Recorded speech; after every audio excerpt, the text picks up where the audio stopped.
Hello guys, this Deepak, welcome to my channel Desi vloggers. तो guys, कैसे हैं आप लोग? आई होप आप लोग अच्छे होंगे, सही सलामत होंगे। तो आज एक इम्पोर्टेंट टॉपिक के बारे में आज हम बात करने वाले हैं, जो कि आप लोगों में से ही एक फॉलोअर का, एक सब्सक्राइबर का मुझे कमेंट आया था मेरे सोशल मीडिया पे। तो आज का टॉपिक आपके लिए है, हमने रात में देख लिया होगा। चलिए फटाफट शुरू करते हैं इस वीडियो को। और अगर आप इस चैनल में नए हैं तो सब्सक्राइब करना बिल्कुल मत भूलिएगा। इंस्टाग्राम पे फॉलो नहीं किया तो फॉलो कर लीजिए, जो कि है देसी ब्लॉगर। शुरू से लेकर लास्ट तक जरूर देखिएगा, जिससे आपकी कंफ्यूजन दूर होने वाली है बहुत चीजों के बारे में। चलिए शुरू करते हैं। तो आज हम बात करेंगे इटालियन कुकिंग के बारे में, बहुत सारे डिफरेंट टाइप ऑफ पास्ता के बारे में और सॉसेस के बारे में, जो कि हम इटालियन डिशेस में, इटालियन कुजीन में यूज करते हैं। और साथ साथ हम बात करेंगे की इंग्रेडिएंट्स के बारे में, जो इंग्रेडिएंट्स हम इटालियन कुजीन में यूज करते हैं उनके बारे में भी हम बात करेंगे, जिससे कि इटालियन डिशेस बनाई जाती है। उसके साथ साथ मैं एक और पॉइंट क्लियर करूंगा, क्योंकि ये मुझे स्पेशली जो है कमेंट आया था कि शेफ कंफ्यूजन है थोड़ी सी हमें डिफरेंट टाइप ऑफ लेट्यूस के बारे में, या रोमन लेट्यूस और आइसबर्ग के बारे में, क्या डिफरेंस है इनमें। तो ये सारी कंफ्यूजन दूर करूंगा, बट इसके लिए ये वीडियो आप शुरू से लास्ट तक जरूर देखिएगा। सबसे पहले हम बात करते हैं पास्ता के बारे में। तो कुछ ऐसे पॉपुलर पास्ता है उनके बारे में हम बात करेंगे, जो कि हम अपने किचन में ज्यादातर यूज करते हैं। सबसे पहले है स्पैगेटी, जो कि लॉन्ग होती है, थिन होती है और सिलेंड्रिकल टाइप की होती है। ये परफेक्ट होती है मैरिनारा सॉस के लिए या आपका कार्बोनारा पास्ता के लिए। आपको पता है कार्बोनारा पास्ता बहुत फेमस है इटालियन कुजीन में, तो उसमें स्पेशली जो है स्पैगेटी को यूज किया जाता है। दूसरा पास्ता जो है पॉपुलर, वो है हमारा फेतुचिनी। अब आपने फेतुचिनी अल्फ्रेडो सुना होगा। ये फ्लैट तरह का पास्ता होता है, रिबन की तरह पास्ता होता है, और ये बेस्ट होता है क्रीमी सॉस के लिए। क्रीमी सॉस मतलब आपका अल्फ्रेडो सॉस।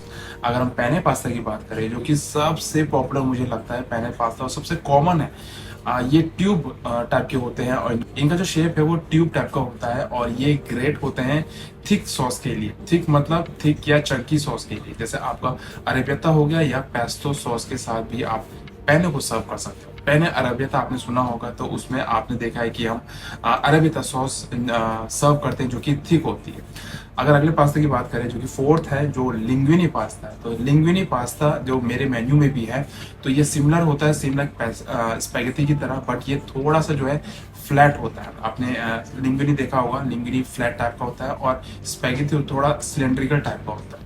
और ये ज़्यादातर जो है यूज़ किया जाता है सी फूड की डिशेज में। जैसे हमारे पास जो है सालमन लिंग्विनी है, तो हम सालमन के साथ लिंग्विनी पास्ता को यूज़ करते हैं। अगले पास्ता की बात करें तो रिगातोनी पास्ता है, जो कि लार्ज ट्यूब होते हैं, जो कि आप यहाँ फोटो में देख रहे होंगे, और ये बहुत एक्सीलेंट होते हैं बेक पास्ता के लिए। अगर आप कोई पास्ता को बेक करने वाले हो, जैसे रिगातोनी पास्ता स्पेशली बेक किया जाता है, तो उनके लिए ये ग्रेट है। उसके साथ साथ अगर सबसे पॉपुलर एक डिश का नाम बताऊँ तो पास्ता अल फोर्नो, ये रिगातोनी के साथ जाती है। अगर हम अगले पास्ता की बात करें तो फारफले पास्ता आपने देखा होगा, पंखी की तरह होते हैं। तो ये जो है आपको बता दूं, आइडल होते हैं लाइट सॉस के लिए, और सैलेड के लिए भी आपने काफी बार देखा होगा फारफले का यूज किया जाता है। अगर अगले पास्ता की बात करी जाए तो ऑर्चिटे पास्ता होता है, जो कि कान की तरह होते हैं, जो कि आप फोटो में आप देख रहे होंगे, और ये किसी भी सॉस को होल्ड करके रखता है। ये ज्यादातर वेजिटेबल टाइप के जो सॉस होते हैं, पास्ता होते हैं, उनके साथ ये सर्व किया जाता है। अब पास्ता को चूज करने के लिए आपको राइट पास्ता चूज करना पड़ेगा, क्योंकि ये बहुत क्रुशियल होता है। अगर आप गलत पास्ता को गलत सॉस के साथ डाल दोगे, तो आपका जो टेक्सचर है वो सही नहीं आएगा, आपका जो सॉस है वो होल्ड नहीं होगा। तो इसके लिए आपको ध्यान से चूज करना पड़ता है कि कौन सा पास्ता किस सॉस के साथ सर्व करना चाहिए। अब इटालियन कुजीन की बात करें तो इटालियन कुजीन में आपको बता दूं इनकम्प्लीट है सिग्नेचर सॉसेस के साथ। बहुत सारी सॉस है और बहुत पॉपुलर सॉसेस है, जिनके बारे में अब हम बात करेंगे। तो सबसे पहले हम बात करते हैं मैरिनारा सॉस की। बहुत सारे मेरे फॉलोअर, मेरे सब्सक्राइबर है, जो कि marinara sauce, tomato sauce, arrabbiata sauce और पोमेटोरो सॉस में कंफ्यूज हो जाते हैं। मैंने आपको बता दूं कि वीडियो बनाया हुआ है, कोशिश करूंगा यहाँ पर आई बटन पर डालने की, आप क्लिक करके देख सकते हैं। बट अगर मैं आपको बताऊं मैरिनारा सॉस किसे कहा जाता है, तो आपको बता दूं ये सिंपल टमाटो बेस्ड सॉस होती है, जिसमें कि हम गार्लिक, अनियन, ऑलिव ऑयल और बेसिल का यूज करते हैं। अगर हम बोलोनीज सॉस की बात करें, बोलोनीज आपको पता है कि किस में जाता है। आपको बता दूं इसे इटालियन में रगो वाला बोलोनीज कहा जाता है। ये रिच मीट होता है, जो कि मोस्टली आपको पता है बीफ का होता है, और इसमें हम टमाटो सॉस का, वाइन का भी, और इसके साथ साथ कुछ इटालियन हर्ब्स हैं जैसे थाइम, रोजमेरी का भी यूज करते हैं। और आपने देखा है कि हमारा लजानिया होता है, बीफ लजानिया, जिसमें कि हम बोलोनीज का यूज करते हैं, बोलोनीज सॉस का यूज करते हैं।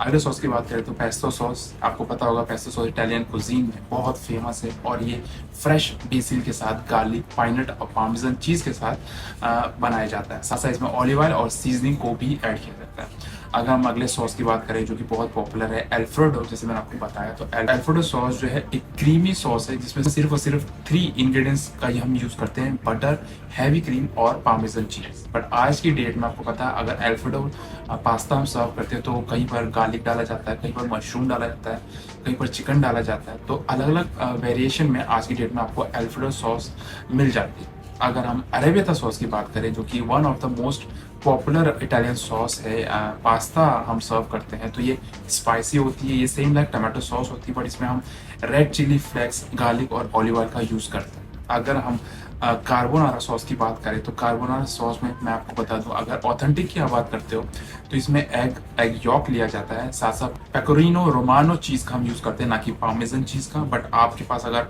पेकोरिनो रोमानो नहीं है तो आप पार्मेसन चीज़ को यूज़ कर सकते हैं।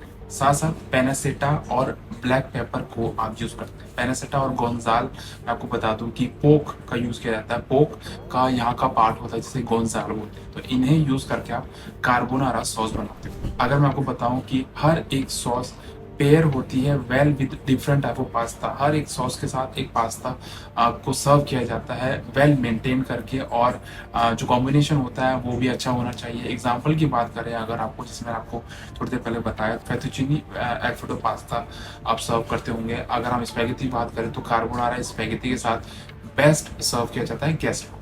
अब इटालियन कुजीन सॉस के साथ, पास्ता के साथ इंग्रेडिएंट्स का भी यूज किया जाता है, तभी जाके हम एक परफेक्ट इटालियन कुजीन को बना सकते हैं। अगर इटालियन कुजीन की बात की जाए तो इसमें फ्रेश इंग्रेडिएंट्स को यूज किया जाता है, हाई क्वालिटी के इंग्रेडिएंट्स को यूज किया जाता है, जिसके बारे में हम बात करते हैं। सो अगर हर्ब्स और स्पाइसेस की बात की जाए तो बेसिल, जो कि बहुत पॉपुलर है इटालियन में, इसको यूज किया जाता है मोस्टली पेस्टो के साथ या पास्ता सॉसेस के साथ या पिज्जा के साथ हम इसे यूज करते हैं। ऑर्गेनो, आपको पता है कि ये टमाटो सॉस में हम डालते हैं और भी बहुत अलग अलग तरह से हम इसको यूज करते हैं इटालियन कुजीन में।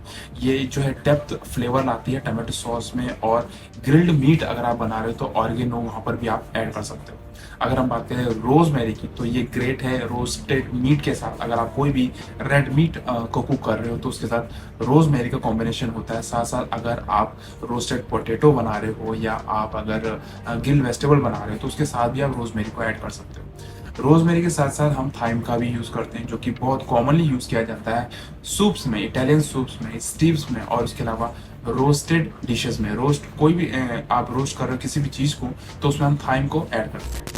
अगर रोजमेरी थाइम की बात कर रहे हैं तो सेज को हम कैसे भूल सकते हैं। सेज भी one of the most popular और कॉमन इंग्रेडिएंट है इटालियन कुजीन में। ये पेयर होता है बटर बेस्ड सॉसेस के साथ, जो जिस सॉस में हम बटर का यूज करते हैं, या मीट डिशेस के साथ या सी फूड डिश के साथ भी आप सेज का यूज कर सकते हैं। एक और हर्ब्स है जो कि है पार्सले, जिसे हम यूज करते हैं इटालियन कुजीन में, जो कि काफी बार हम देखा है कि गार्निश में हम इसे यूज करते हैं, और साथ साथ हम सॉसेज में भी इसे डालते हैं। और सॉसेज में डालते हैं तो पार्सले का जो सबसे पॉपुलर सॉसेज का आपको बताऊंगा तो ग्रेमोलेटा आपका डलता है उसमें पार्सले। अगर हम बात करें वेजिटेबल की या और अदर इंग्रेडिएंट्स जो हम यूज करते हैं तो वेजिटेबल में सबसे पहले आता है इटालियन कुजीन में टमाटो। टमाटो के बगैर तो आपका इटालियन कुजीन हो ही नहीं सकता। बहुत सारी सॉसेज इटालियन कुजीन में जैसे मैरिनारा या बोलोनीज, इनमें टमाटो सॉस का यूज करते हैं। गार्लिक अनियन भी बहुत कॉमन इटालियन कुजीन में, जो कि बहुत एसेंशियल है फ्लेवर लाने के लिए। अगर आप सूप में, सॉसेज में या किसी मीट की डिश में आप फ्लेवर ला रहे तो गार्लिक और अनियन के बगैर आपका इटालियन कुजीन पूरा नहीं हो सकता। मैं आपको बता दूं जो सारी नॉलेज और इन्फॉर्मेशन मैं आपको दे रहा हूँ ये मुझे मेरे टाइम तक पता नहीं थी, और मैं खुद कंफ्यूज होता था कि यार कॉन्टिनेंटल कुजीन में, इंडियन कुजीन में क्या डिफरेंस है, इटालियन कुजीन में क्या डिफरेंस है, सब एक जैसी लग रही है मुझे, मैक्सिकन में क्या डिफरेंस है। तो ये कुछ बेसिक पॉइंट है जिनके बारे में अगर आपको पता होगा ना तो आपका इटालियन कुजीन या यूरोपियन कुजीन ईजी हो जाएगा। अब ऑलिव ऑयल को हम भूल नहीं सकते इटालियन कुजीन में, जो कि इटालियन कुजीन का बेस है, और ऑलिव ऑयल को हम सौते करने के लिए या किसी ड्रेसिंग में यूज करते हैं। सासा इटालियन कुजीन में आपको पता है बहुत तरह की चीज़ें आती हैं, चीज़ आती है, सॉरी नॉट चीज़ें, चीज़ आती हैं, जिसमें कि आपका पामेजाना सबसे इम्पोर्टेंट, सबसे पॉपुलर है। उसके अलावा आपका रिजियानो, पेकोरिनो रोमानो और मोज़रेला, जो कि हम पिज़्ज़ा में यूज़ करते हैं, ये बहुत कॉमनली यूज़ की जाती है इटालियन कुजीन में। और सासा वेजिटेबल की अगर बात कर रहे हैं तो ओनियन टमाटो के साथ साथ हम मशरूम को कैसे बोल सकते हैं। मशरूम का आपको पता है कि इटालियन में रिजोतो बहुत फेमस है, जिसमें मशरूम रिजोतो फेमस है। तो मशरूम आपका पिज़्ज़ा में भी जाता है, रिजोतो में भी जाता है, और पास्ता की बहुत डिशेज में हम मशरूम का यूज़ करते हैं। तो इटालियन कुजीन जो है सिर्फ और सिर्फ सॉसेज से, पास्ता से नहीं, बल्कि इंग्रेडिएंट से भी बनाई जाती है और पूरी होती है। इटालियन कुजीन सिंपली आपको बताऊं तो फ्रेशनेस की कुजीन है, और इसमें आपको बताऊं बहुत अलग अलग तरह के इंग्रेडिएंट्स हैं, जो कि मैंने आपको अभी बताया। ऑथेंटिक फ्लेवर लाने के लिए आपको ये सारे इंग्रेडिएंट्स का यूज करना ही पड़ता है। अब लास्ट में एक और पॉइंट क्लियर करता हूँ कि डिफरेंस क्या है लेट्यूज में। देखो इटालियन कुजीन में बहुत अलग अलग तरह के लेट्यूज मिलते हैं, बहुत ब्रॉड टर्म में आपको यहाँ पे लेट्यूस मिलते हैं, चाहे वो रोमन लेट्यूस हो, आइसबर्ग हो, बटर हेड हो, रोमन बेबी रोमेन हो, आपका लोलो रोसो हो, आइसबर्ग हो, या आपका फ्रीजी हो, स्पिनच हो, बहुत तरह के आपको जो है लेट्यूस मिल जाते हैं इटालियन कुजीन में। अगर हम रोमन लेट्यूस की बात करें तो यहाँ पे फोटो आप देख रहे होंगे, लॉन्ग होते हैं, लंबे होते हैं, थोड़े से डार्क ग्रीन टाइप के होते हैं, और अगर आप इन्हें खाओगे तो ये क्रंची टाइप के होते हैं। और आपको ये बता दूं कि ये ज़्यादातर जो आपका रोमन लेट्यूस है वो सीजर सैलड में यूज़ किया जाता है। इसमें बहुत न्यूट्रिशन होता है अगर आइसबर्ग से आप कंपेयर करो। अब आइसबर्ग की बात करें तो आइसबर्ग आपको पता है कि राउंड टाइप का होता है, जो कि आप यहाँ पे देख रहे होंगे, और ये डार्क ग्रीन नहीं होता बट पेल ग्रीन टाइप का होता है, और ये भी बहुत ज़्यादा क्रंची होता है। बट इसमें आपको बता दूं इसकी जो बहुत ज़्यादा स्पेशलिटी है वो ये है कि इसमें जो पानी की मात्रा होती है, वाटर कंटेंट जो है बहुत ज़्यादा होता है, बट न्यूट्रिशन जो है कंपेयर टू रोमन थोड़ा सा कम होता है। ये तो सारे इंपॉर्टेंट पॉइंट थे, सारी इन्फॉर्मेशन और नॉलेज थी इटालियन कुजीन के बारे में, बेसिक इन्फॉर्मेशन थी।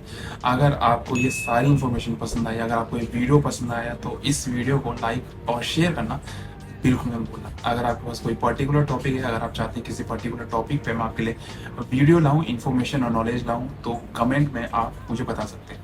आई होप आप इस वीडियो को शेयर ज़रूर करोगे अपने फ्रेंड्स, अपने ग्रुप्स में, जिससे कि मुझे भी कुछ हेल्प हो सके।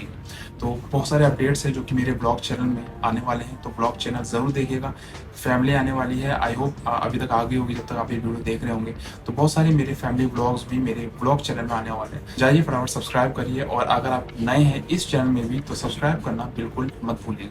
इसी के साथ इस वीडियो को फिनिश करते हैं। I hope you like this video. मिलते हैं नेक्स्ट वीडियो में। See you then, see you in the next video. Bye.